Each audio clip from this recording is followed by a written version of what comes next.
¿Cómo están? Bienvenidas, bienvenidos al escenario del poder. Comienza Stock disponible por Vía X. Conversaciones necesarias en este Chile que estamos escribiendo entre todas y entre todos y en Vía X.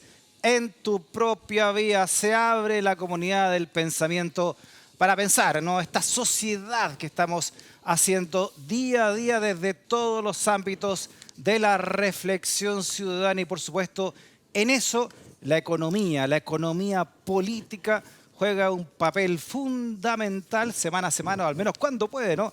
Viene Felipe Salce a hablar precisamente de ello, a ilustrarnos en estas materias ciudadanas tan importantes. Felipe, bienvenido a este living ciudadano. Gracias, Freddy. Mientras se pueda, ningún problema, yo feliz. Sí, porque usted es académico de la Universidad de Atacama. Exacto, y cuando pasa por Santiago viene a Infaltable. estar con nosotros. Un gusto estar acá como siempre. Salud grande, Atacama, la región de Copiapó.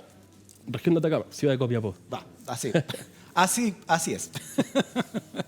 ¿Hace cuánto tiempo estás ya en Copiapó? 5 años. ¿Viviendo ahí? 5 años, del 2018. Ya, perfecto. Oiga, don Felipe Salce, usted también es autor de Economía en 3 minutos, sí, para que lo busquen también ahí en su página de Instagram, explicando semana a semana, día a día, los devenires de la economía. Y ahí nosotros queremos hacer un análisis del legado, si se puede hablar así, ¿no? Legado económico de los gobiernos del expresidente Sebastián Piñera. Aprovechamos para mandarle también un cariño a la familia, ¿no? A su familia en estos días. ¿Cómo podemos resumir Piñera 1 y Piñera 2, ¿no? En términos de economía, de legado económico, Felipe? A ver, cuando es súper difícil hablar de un legado económico, no solo de Piñera, sino en cualquier gobierno en particular, por varios motivos. Primero, los gobiernos en Chile son muy cortos. Y segundo, los grandes resultados económicos no están directamente ligados a los gobiernos en particular o a las acciones que toman. Ya. Son resultados de un montón de variables que juegan al mismo tiempo y muy pocas de ellas tienen que ver con lo que hace un gobierno particular. ¿Okay? Entonces, ¿qué ocurre? Muchas veces ocurre una política en un gobierno particular y el resultado de esa política se ve 5, 10, 20 años después. Por ejemplo, los tratados de libre comercio que son de la época de Eduardo Frei Ruiz Tagle, pero hasta el día de hoy presentan beneficios para el país. Mientras han pasado, ¿cuánto? 20 años de eso, 25 años de eso, y recién hoy día se ven todavía los resultados. Entonces, hablar de un resultado, de un legado en particular que digamos, esto es gracias o esto es culpa a un gobierno, Sebastián Piñera, Bachelet o el que sea, es muy, muy difícil porque el gobierno no define, por ejemplo, el crecimiento económico. No es que Sebastián Piñera, Bachelet o Boric diga el crecimiento va a ser 5%. No funciona así, no es tan directo. Claro. Qué interesante eso, porque los ciclos son mucho más largos. Exacto.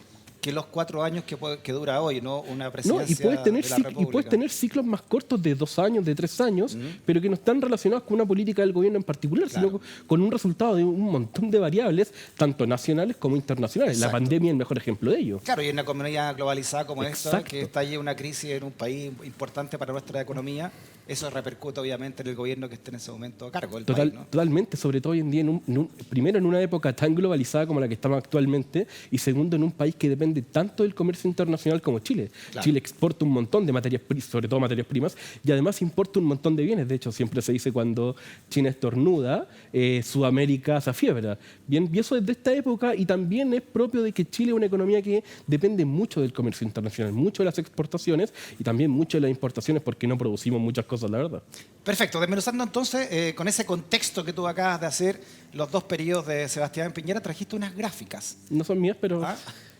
Pero usted las trajo. Sí, digamos que las pedí.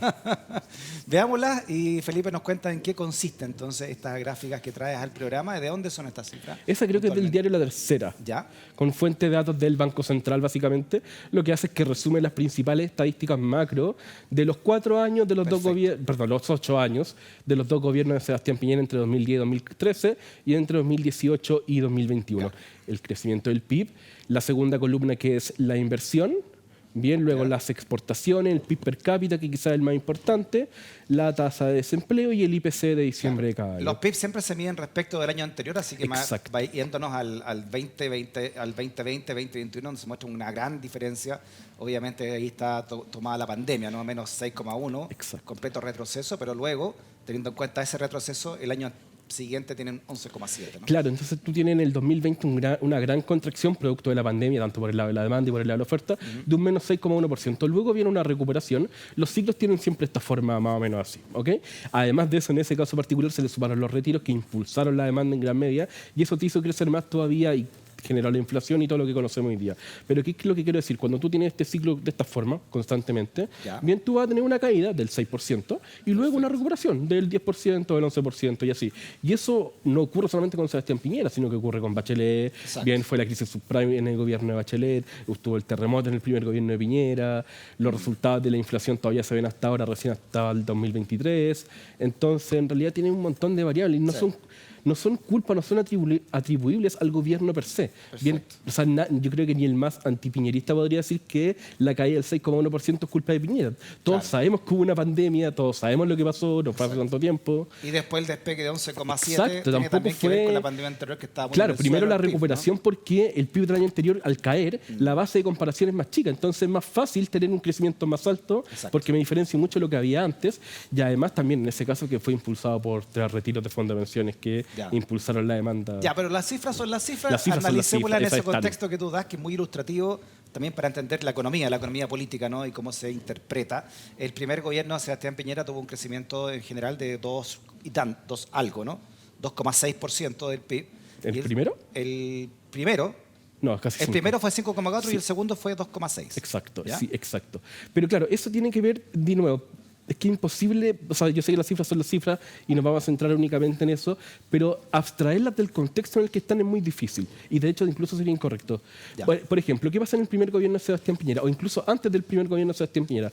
Bachelet venía con un crecimiento también sobre el 5% y luego cae al 3% y luego en el último año de su primer gobierno cae al menos 1,1% en el 2008. ¿Qué pasó en el 2008? La crisis subprime. De hecho, bueno, fue en el 2007, consecuencia en el 2008 y un poquito más en el 2009. ¿Bien? Entonces, perdón, 2009 menos 1,1. Entonces, ¿qué es lo que tú tienes? Tú tienes una crisis económica externa, que llega a Chile, y luego tienes una recuperación. Y a Sebastián Piñera 1 le toca gobernar en esa recuperación. Además que también el terremoto, la construcción de reconstrucción, impulsa también gran parte de ese gasto. Espérate, y los ciclos maravillosos del cobre, ¿no? Y los ciclos, además, claro, lo que hablamos, Chile depende mucho del sector externo, principalmente del cobre. Entonces dependemos principalmente de la demanda de China, ¿bien?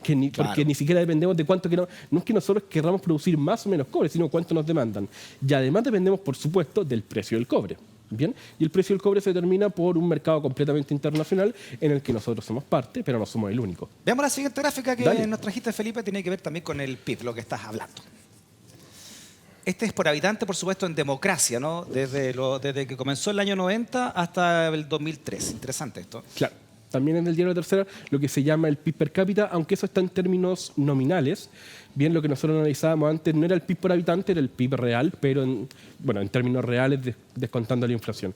Esto está en términos nominales, pero el ser por habitante en realidad es un poquito más ilustrativo. Si te fijas bien, un poquito antes de... los que están en azul oscuro en la pantalla son los 2 periodos de Sebastián Piñera, ¿no? Si te fijas un poquito antes del primer gobierno de Sebastián Piñera hubo una leve caída, que fue producto de la crisis subprime, entonces viene la recuperación.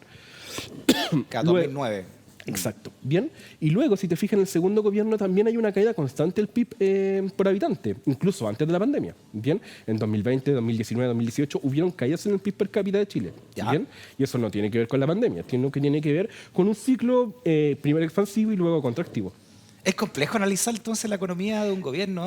Si un gobierno lo hizo bien o lo hizo mal, porque dependemos tanto de lo que ocurre afuera. Exacto. Porque además, ¿qué pasa? De nuevo, el resultado puede estar no relacionado con lo que pasó en ese gobierno. El ejemplo que hablábamos recién de los tratados de libre comercio que impulsan todo este comercio exterior que tiene Chile. Bien, nos hace depender del cobre y un montón de cosas, pero finalmente impulsan el crecimiento. Entonces, al final, esto hay que analizarlo en retrospectiva con mucho tiempo por delante. O sea. Exacto. Oye, ahora hablemos en términos de desigualdad. Lo hablamos la semana pasada, porque una cosa que esto es como el chiste de Nicanor, de don Nicanor Parra, ¿no? Los promedios, esto de que si hay 2 barraquetas, yo me como 2, tú no te comas ninguna, nos comemos una. Una per cápita. Una per cápita. Una cosa es que el país crezca y otra cosa es cómo se distribuye finalmente ese crecimiento. Totalmente. Y aquí viene el tema de la desigualdad, donde hablábamos que sacando unos 2 o 3 países africanos, Chile es donde se concentra más la riqueza en el mundo entero, ¿no? ¿Qué indica este índice Gini, ¿no? Esto también lo hablábamos, bueno, lo hablábamos la semana pasada, el índice Gini, un índice entre 0 y 1, entre 0 y 100, pero es lo mismo. Bien, donde 0 sería una sociedad perfectamente igualitaria, todos somos iguales. Bien, lo que estaría en el fondo de la línea. Y 100 sería la sociedad más desigual posible, donde uno tiene todo y el resto no tiene nada. Bien, ese gráfico también es del diario La Tercera, indicaba una caída en la desigualdad.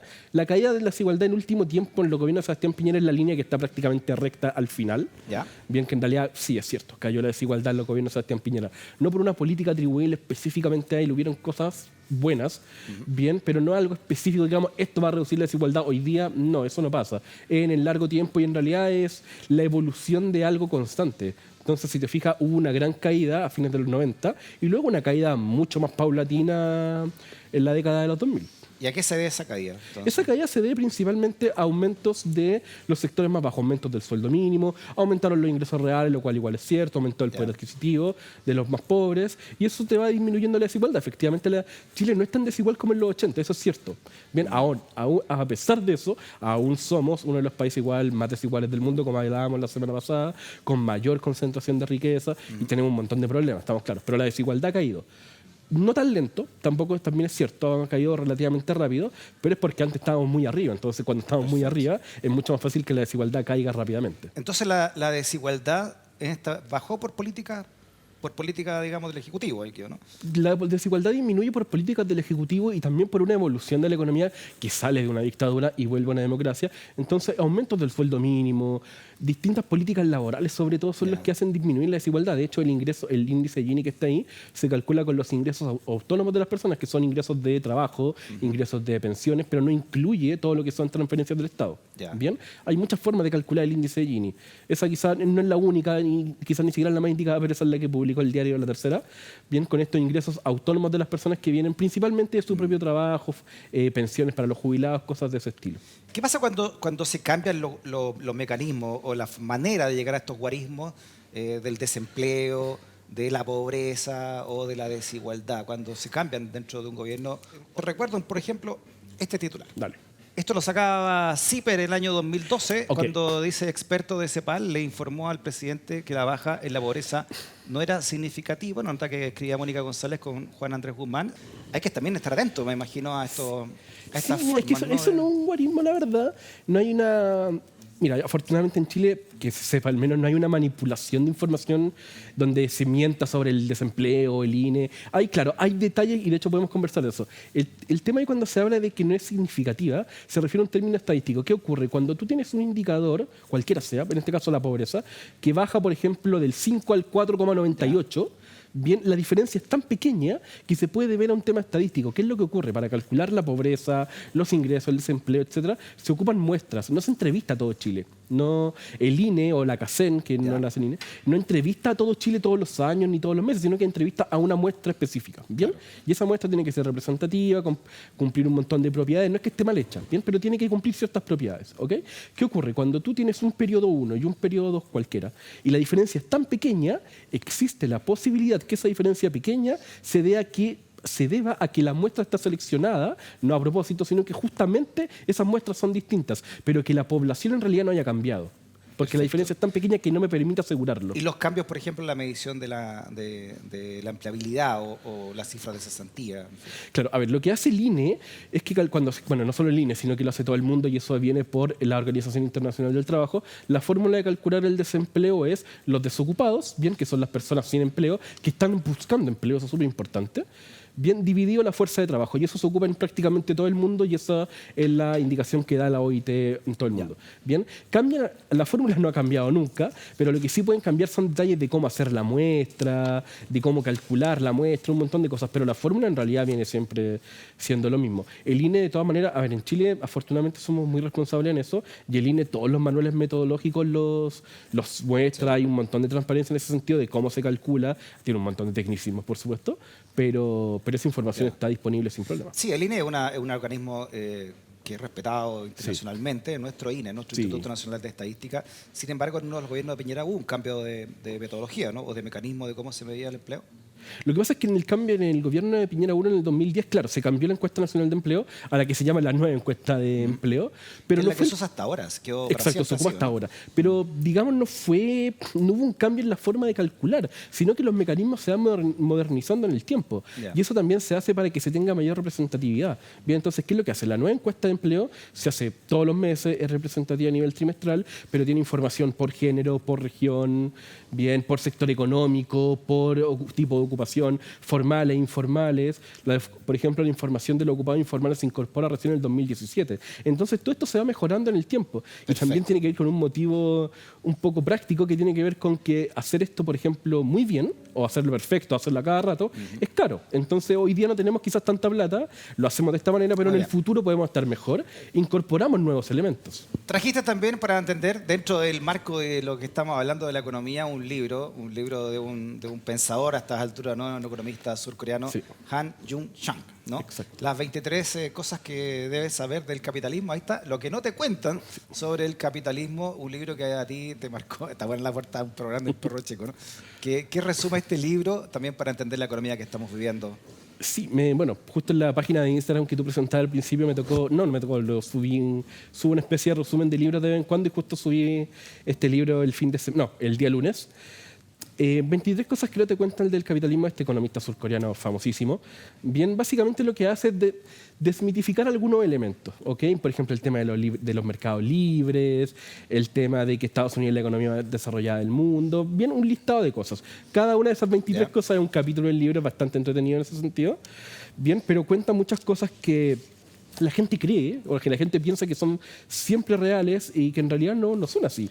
Y la principal, y de hecho la primera de ellas, es que en realidad esta idea del libre mercado, el libre comercio, no es real. Es una teoría que se ocupa para explicar, pero, o sea, en cualquier curso de economía, a los 3 meses, 2 meses ya, te empiezan a decir, ok, esta es la teoría básica, pero no se cumple, no es parte de la realidad, es un punto de inicio. El punto número 1, de hecho, ¿no? La lista de las 23 cosas que no te dicen del capitalismo, esto de que no existe el libre mercado, punto número 1.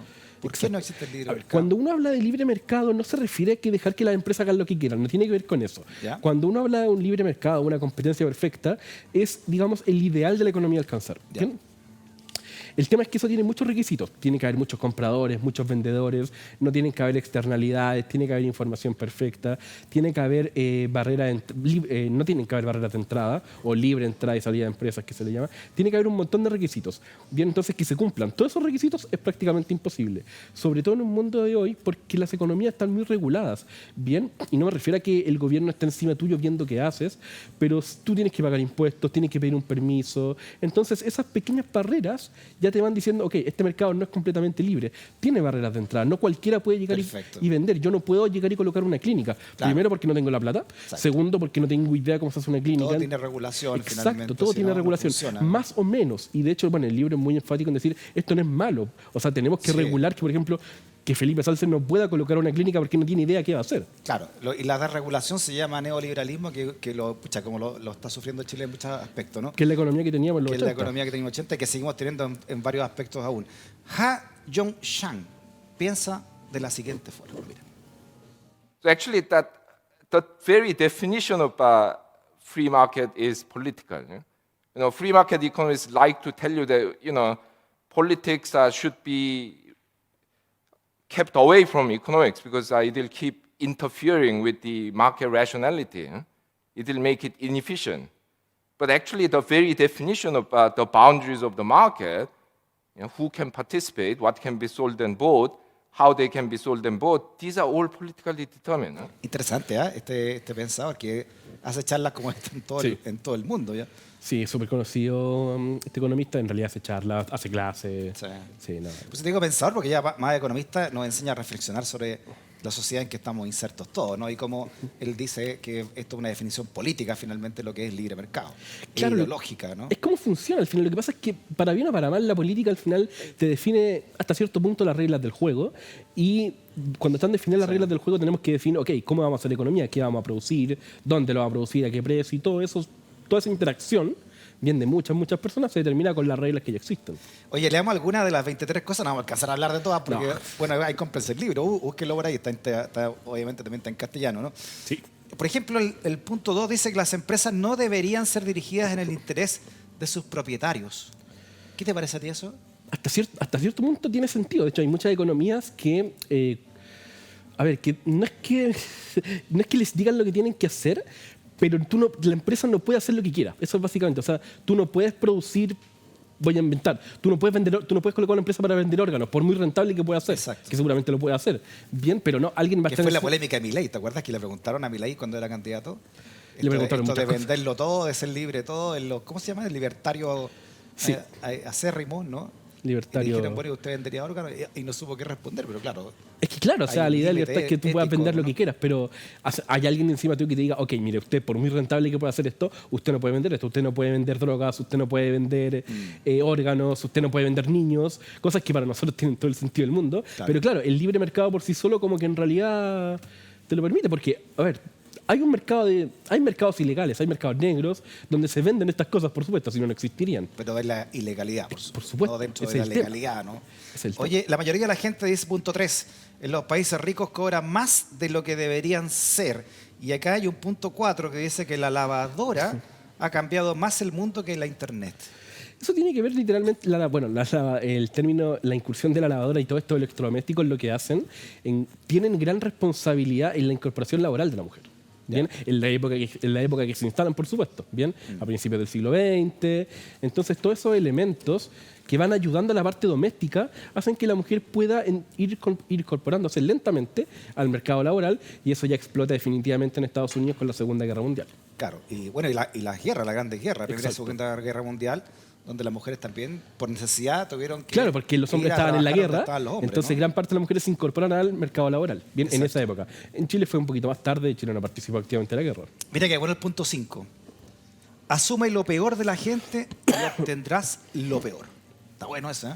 Es Sí, como los economistas siempre pensamos que las personas van a actuar de la peor manera posible. De hecho, cuando se inicia la economía como ciencia social con Adam Smith, bien, la teoría de la mano invisible nos dice que los agentes individuales, cuando maximizan su propio bienestar individual, bien, logran su máximo bienestar social, aunque no quieran hacerlo. O sea, aunque yo tenga el comportamiento más egoísta del mundo, bien sea, no sé, la peor persona del mundo, mi comportamiento individual va a contribuir a la maximización del bienestar social. Oye, en mayo del 2016, Zipper lo entrevistó, ¿no? Sí. Y le preguntó, ¿qué opina de Chile este caballero? Mira lo que dijo respecto de nuestro país. Decía una entrevista a Juan Andrés Guzmán, si Chile quiere crecer, tiene que superar las limitaciones del neoliberalismo, decía en esta entrevista, y hay algo que en la vida de Han Jong-un, ¿no? Que dice que probablemente muchos chilenos quisieran experimentar. Dice, no es el hecho de que sea un economista superventas capaz de explicar en forma simple lo que muchos de sus colegas no pueden, ni tampoco que enseñe en la Universidad de Cambridge, donde Darwin, Newton, Russell, Keynes, Maxwell, en fin, Dirac y tantos otros incubaron muchas de las ideas que han formado al mundo moderno. Comienza esta entrevista donde dice esta frase, está interesante, tú estás de acuerdo con eso, ¿no? Hablamos del crecimiento que en Chile tiene tope, porque precisamente por la concentración del poder y los grados de desigualdad. Eso impide que el país Sí, lo habíamos hablado, que creciendo. la extrema concentración de riqueza o la concentración de riqueza te limita hasta cierto punto el crecimiento económico. Y de hecho, habíamos dicho la semana pasada o antepasada que incluso el 1% superior debiese importarle este tema porque limita su propio crecimiento. Ahora hay que entender algo. Cuando se habla de que Chile no debería, o que Chile debería abandonar esta idea como del neoliberalismo para crecer más, no se refiere al otro extremo de una economía central planificada, o no se refiere a derribar el neoliberalismo como se habla en las marchas por el estilo. Claro. Bien, ahí sale mucho esta falacia del falso dilema. Sino que se refiere a ideas puntuales. O sea, por ejemplo, en esa entrevista habla mucho del tema de que el Estado tiene que tener un rol participativo en la economía, y no únicamente como de regulador o de observador, sino que también una participación activa en la innovación de la economía. Bien, muchas tecnologías, por ejemplo, todo lo que tiene, por ejemplo, Internet, y de hecho sale en un libro de Mariana Mazzucato, bien, no fue producto de inversiones privadas, sino que nace de toda la parte militar de Estados Unidos que desarrolla estas tecnologías. Los celulares también. Luego, por supuesto, van traspasándose al mundo privado y se sigue innovando. Bien, Silicon Valley también tiene mucho que hereda de toda la parte militar de inteligencia de Estados Unidos. Bien. Perfecto. Oye, mira, el capital tiene una nacionalidad, dice, no vivimos en una época, en una era postindustrial. África no está destinada a su desarrollo, y llegamos al punto 13, entre otros, que dice, hacer a la gente rica más rica no hace que el resto de nosotros seamos más ricos, ¿no? Respecto a lo que estamos hablando justamente. Lo que hablábamos, lo La que se conoce como la ley del chorreo, por así decirlo, Claro. que si a los de arriba les va a ir bien por chorreo, a los de abajo también les va a ir Que bien. aquí también se enarboló bastante Mucho, algún todavía, tiempo, ¿no? o sea, la política del chorreo. Todavía se habla mucho de eso, de que claro, si a los empresarios les va bien, a nosotros también les va a ir bien. Y no se hablaba, o sea, se hablaba de eso hace muy poco. Oye, esto está de la mano también de un discurso de un sector del país ideológico que dice que la mejor manera de tener más plata es creciendo nomás. No cobrando impuestos, sino que hay que crecer. No, todo lo contrario. O sea, de hecho, hay mucha evidencia que tanto este autor como muchos otros autores muestran que en realidad las economías cuando se desarrollaron, y de hecho uno de los 23 mitos que él habla, ¿Ya? cuando las economías se desarrollaron hace mucho tiempo, no eran economías libres, sino que eran economías Claro. que tenían muchas trabas impositivas. Bien, esta idea de que un país grande nos sugiere a nosotros que usted tiene que abrir sus fronteras y Claro. tiene que dejar el libre comercio para que usted crezca, en realidad nos está diciendo que nosotros hagamos lo que ellos no hicieron. Exacto. Bien, las economías, el Reino Unido, Estados Unidos, a Europa Occidental principalmente, cuando se desarrollaron tenían muchas barreras al comercio. Sí. Bien, ¿por qué? Porque se centraban principalmente en su industrialización y para eso no tenían que tener grandes competidores afuera. Bien, entonces, ¿qué pasa? Ellos se desarrollaron y después abrieron sus mercados. Sí, recordemos también al mismo Ricardo Lagos, ¿no? Expresidente, invitado frente al gran empresariado, ¿no?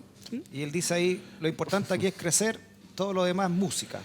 Sí, a ver, el crecimiento económico tiene consecuencias súper importantes y súper positivas. Eso es cierto. Tiene efecto en el desempleo, la inversión, Sin el duda. consumo. Es cierto, sí. Pero Ahora, todo lo demás es música. pues, no sé si tan así.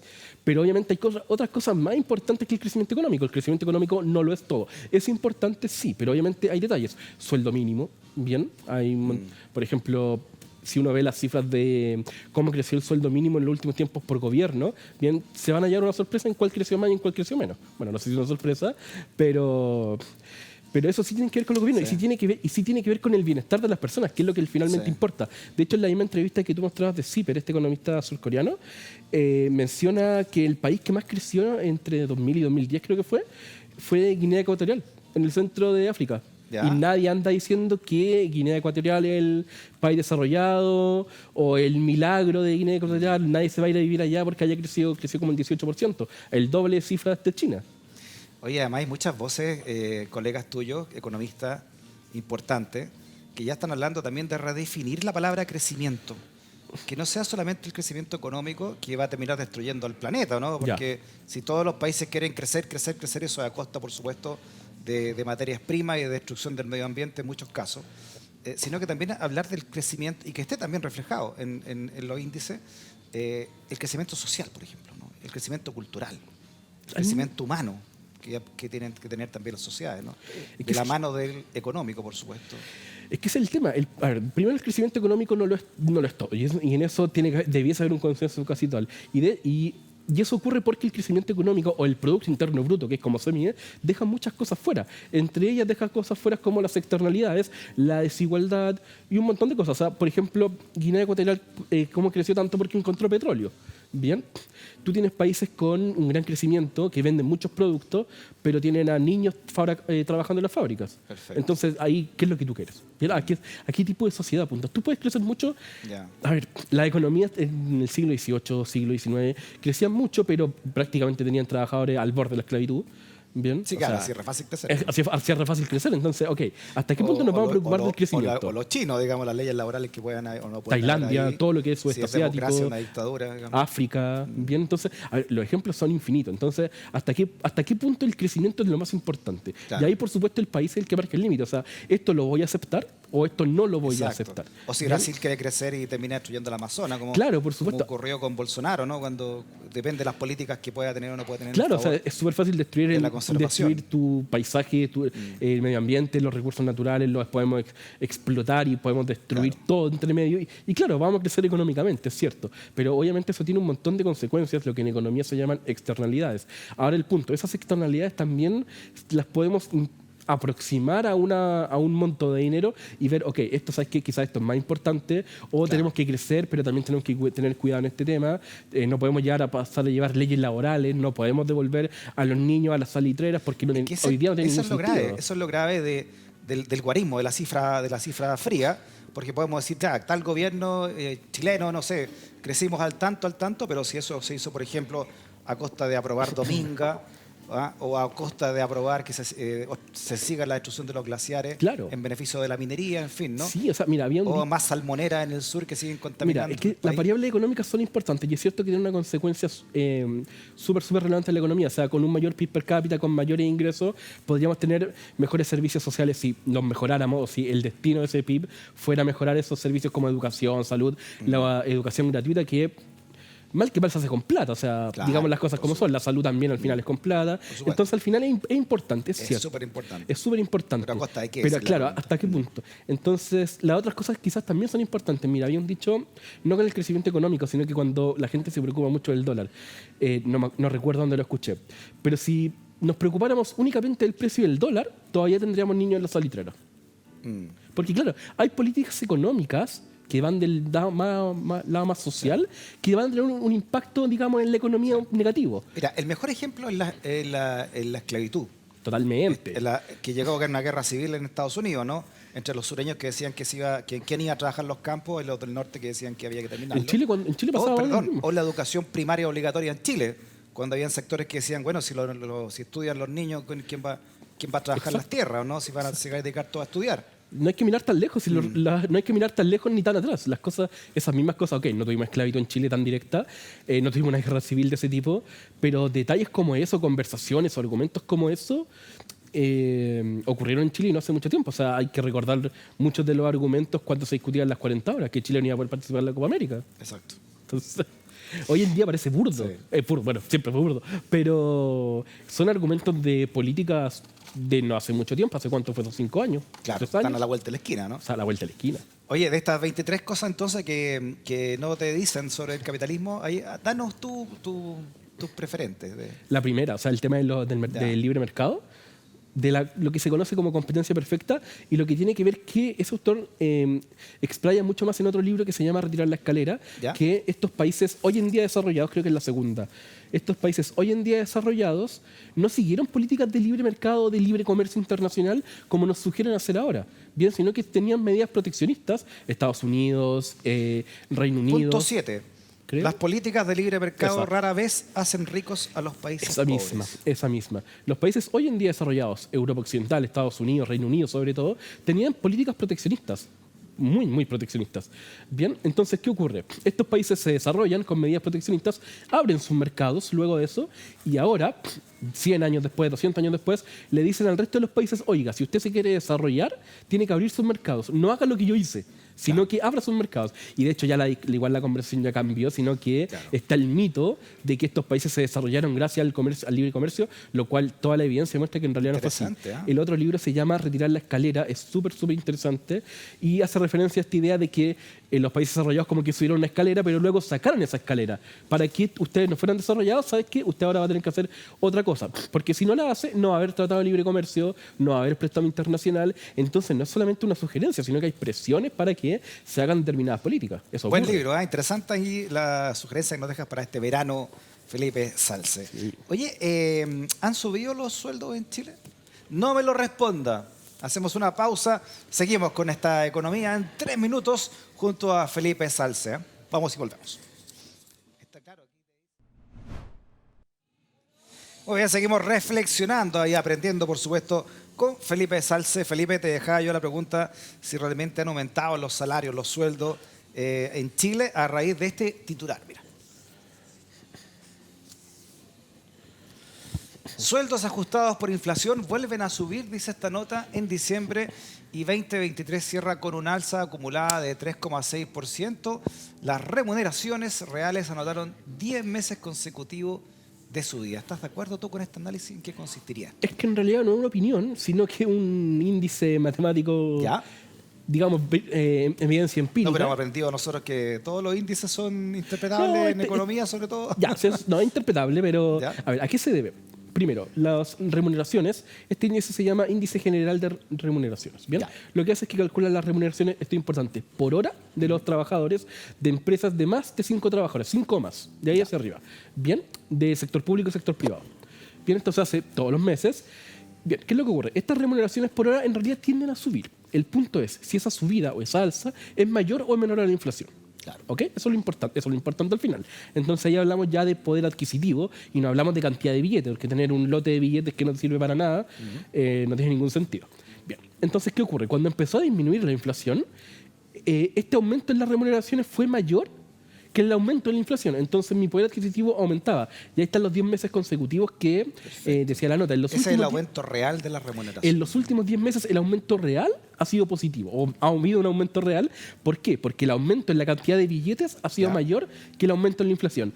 Antes de esos 10 meses, como teníamos una inflación tan alta, el aumento en la inflación era mayor que el aumento en las remuneraciones y por ende terminabas perdiendo poder adquisitivo. Claro.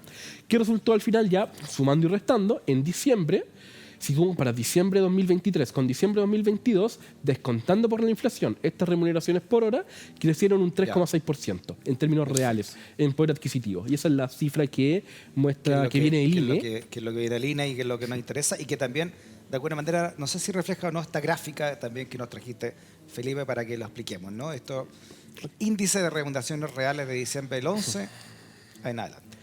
Sí, a ver. Claro, ese es el índice, yo lo adapté simplemente para que el 2011 fuera la base 100, pero se fija, eso es real, ya ha venido creciendo Hoy ha aumentado harto, con ciclos. La caída en la pandemia, imagino. Exacto, ha venido aumentando con ciclos, estos ciclos que suben y bajan constantemente que hablábamos. Ya.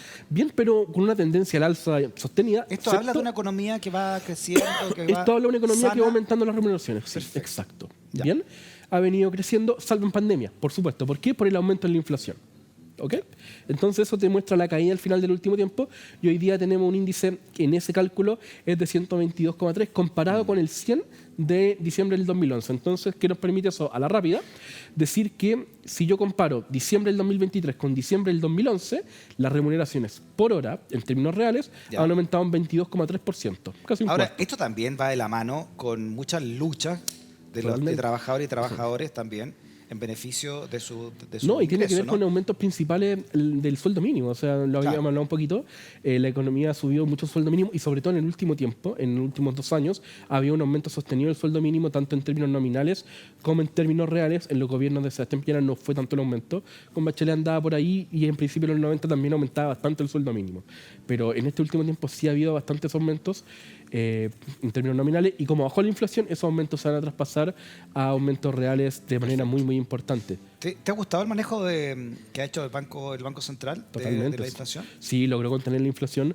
Yo creo que ha quizá un sido poquito duro, con más fuerza. ha sido Es que bien duro, ese es el ¿no? tema. Fue un golpe muy fuerte, pero fue también muy efectivo, mucho más de lo que se esperaba en un principio. O sea, la inflación terminó en un 3,9% en diciembre del 2023, hoy en día está en 3,8%, pero eso es relativamente mejor a lo que se esperaba en un principio. O sea, al principio se esperaba un 4,5%, un 5% y terminó bajando con mucha más fuerza, sobre todo en los últimos meses. Pero claro, eso implica un gran sacrificio, que es subir la tasa de interés, y con eso contrajimos toda la economía, tenemos efecto en el desempleo que estamos viendo hasta el día de hoy. Bien, tiene un montón de consecuencias, pero en realidad actúa cuando tenía que actuar, que es lo importante. Porque los índices controlados de inflación tampoco son malos. No son malos tampoco para una economía, ¿no? No, Porque para nada. A ver, si no se produce una deflación que el peor. efecto contrario. No, claro, a ver, la inflación, de hecho, a ver, la meta de la inflación en Chile es del 3%. Ese es el objetivo. De hecho, a ver, el objetivo del Banco Central en realidad es la expectativa de inflación, no la inflación en sí. ¿Qué quiero decir con esto? Si la inflación sube ahora en febrero porque algo pasó, qué sé yo, cualquier coyuntura, bien, eso no es objetivo del Banco Central, porque obviamente la coyuntura no la puede manejar. Lo que importa es la expectativa de inflación entre 12 y 24 meses. Ya. Eso ya se logró. Hoy en día la inflación está en 3,8%, nos estamos acercando al 3%. Pero ¿qué quiero decir con esto? El objetivo no es meta cero, porque una meta de inflación cero me implica una economía que no se mueve. Y yo necesito que la economía se mueva, es cierto, con ciclos que suben y bajan, cortitos, pero con ciclos al final. Y para que esa economía se mueva, yo tengo que permitir cierta meta de inflación.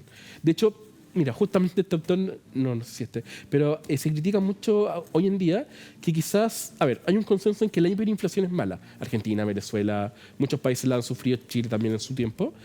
Pero eso no significa que tengamos que tener la inflación más baja posible, sino que en realidad, de hecho, hay algunos que indican que podríamos tener una inflación un poquito más alta para dar más dinamismo a la economía. Perfecto. Entonces estamos entonces en un ciclo positivo. Hoy en día, a ver, en términos de PIB, de crecimiento económico, ¿Ya? estamos saliendo de un ciclo contractivo. Ese es como el término exacto. Ya se contrajo la economía y estamos repuntando. Estamos recién empezando con cifras positivas en el último trimestre. Bien. En términos de inflación, ya tenemos una inflación prácticamente controlada que va a la baja. Ahora va a disminuir un poquito más lento, pero va a llegar al 3% muy posiblemente antes de mitad de año. Vemos la siguiente gráfica también que trajiste, Felipe, para ir entendiendo esta economía política. Índice de remuneraciones, la variación de porcentajes reales. Oye, mira, y ese de 2008 fue un tremendo salto, ¿eh? Pero eso tiene que ver con la recuperación después de la crisis Claro, subprime. Si te porque el fijas 2007 antes, no de hecho, el estuvo en 2008, baja, ¿no? el 2008 fue la caída y el 2009 fue el aumento. Fue el aumento de más del 6%. Claro, ese fue la crisis Subprime, estadounidense, posterior, subprime, exacto. que tiró al suelo la economía estadounidense, y Exacto. aquí la controló Andrés Velasco. ¿Te acuerdas que Totalmente. estaba de ministro de Entonces, Hacienda? ¿qué ocurre? Todas estas variables, desempleo, crecimiento económico y estos mismos salarios, tienen estos Ya. ciclos que suben y bajan. Entonces, cuando viene una gran crisis, después viene un alza. Y lo que estamos viendo acá con este 3,6%, y de vuelta a lo que hablábamos al principio, no tiene responsabilidad el gobierno inmediato, sino que tiene que ver con un Claro. rebote de lo que venía De lo que antes. venía antes. En la gráfica, si te fijas, en el 2022 hubo una contracción, entonces ese mismo Ya. rebote hace que vuelva a subir. Pero algo súper importante, Ahí hoy está, en mira. día, Ahí está lo que tú estás diciendo. primero, ese 3,6% es el alza más grande del 2012, lo cual igual es bueno. Y además, hoy en día, si bien tuvimos un 2022 muy malo, hoy en día estas remuneraciones, medio con este índice al menos, ¿Ya? son más altas que lo que había incluso antes de la pandemia. Poquito más altas de lo que había antes de la pandemia, que es lo que se mostraba en el gráfico anterior, el rojo. Bien, entonces estamos en realidad en las cifras más altas históricas que tenemos. Ya. Poquito más alto de la pandemia, pero más alto al fin y al cabo. Oye, y de ahí hacia arriba. Y de debería ahí volver. viene esa máxima de que ahorra en la abundancia y gasta en la crisis. Exacto. ¿Ah? Sí, se llama política contracíclica. Contracíclica. Contracíclica. Y los estados deberían tener ese tipo de gobierno, ese tipo de políticas para, en épocas de crisis como la pandemia, tener recursos Ya. y poder desenvolverlos para poder sobrepasar la crisis lo mejor posible. ¿Cómo podrías definir tú la política que está aplicando el ministro Mario Marcel? ¿Qué te pareció a ti como economista? Es difícil porque, como al haber habido tanto gasto hoy en día, anteriormente, por políticas de ayuda, los IFE, bien, que en principio no fueron tanto, pero después ya se expandieron, bien, ¿qué es lo que tiene que hacer Hacienda ahora? Contraer un poquito, tal como tú decías, como ya la economía va un poquito para arriba, ya hay que empezar a guardar, pero no quizás pensando en la próxima crisis, sino empezar Ya. a guardar para recuperar las reservas que teníamos de antes. Bien, tenemos que poder recuperar ese colchón, digamos, Ya. para estar preparados contra lo que pueda venir en el futuro. Claro, y en y ese aquí viene el sentido, gasto fiscal, el cuánto sí, se gasta, además no se también gasta. el gasto fiscal se ha tenido que contraer, o ha intentado contraerse, mejor dicho, para evitar inflación. Ahora, yo creo que en el último tiempo ese gasto fiscal ha ido aumentando un poquito más de lo que pudo haber sido. Han habido algunas gráficas por ahí que no han sido del todo positivas, pero Manejar la economía de un país igual que manejar un auto, ¿no? peor. En términos ideológicos, ¿no? También, porque si quieres más o menos dólares, eso va a tener una... Total. Claro, entonces si todo lo quieres que más haga, o menos todo lo que haga inflación. Hacienda, todo lo que haga el Banco Central va a tener consecuencias en el dólar, en el desempleo, en el crecimiento Claro. económico, en la inflación. ¿Cuánto Ya acelerador, cuánto embrague, cuánto freno? Claro, y además hay muchas otras variables que primero vienen de afuera, otras que desconocemos y que están jugando todo al mismo tiempo. Además, una política cualquiera, por ejemplo, ahorrar dinero, bien, no necesariamente va a tener el mismo efecto hoy día del que tuvo en el 2015, porque el contexto es distinto. Entonces, no es que haya una receta mágica para decir, ok, ahora me toca hacer esto, ¿bien? Porque va a tener Claro. consecuencias distintas dependiendo de dónde estemos. Porque además esa receta cada uno la tiene de acuerdo también a su ideología, Totalmente. a su pensamiento ideológico, Claro. si quiere que el auto vaya un poquito más a la izquierda o un poquito más a la derecha, ¿no? O dependiendo de dónde apunta en el futuro, hacia dónde quiera Claro. ir, al norte o al sur, camino, claro, a la Exacto. derecha o a la izquierda. La orientación ideológica del momento. Sí. Felipe, siempre un agrado hablar de economía y entender también economía, porque así también se entiende la sociedad que estamos construyendo. Muchas gracias, Freddy, por la invitación. Siempre un gusto. Hasta la próxima y también abrazo grande a Atacama, aprovechando. Muchas gracias. También gracias por la sintonía y por ser parte de esta comunidad del pensamiento desde Vía X, desde Stock Disponible. Hasta la próxima. Chao.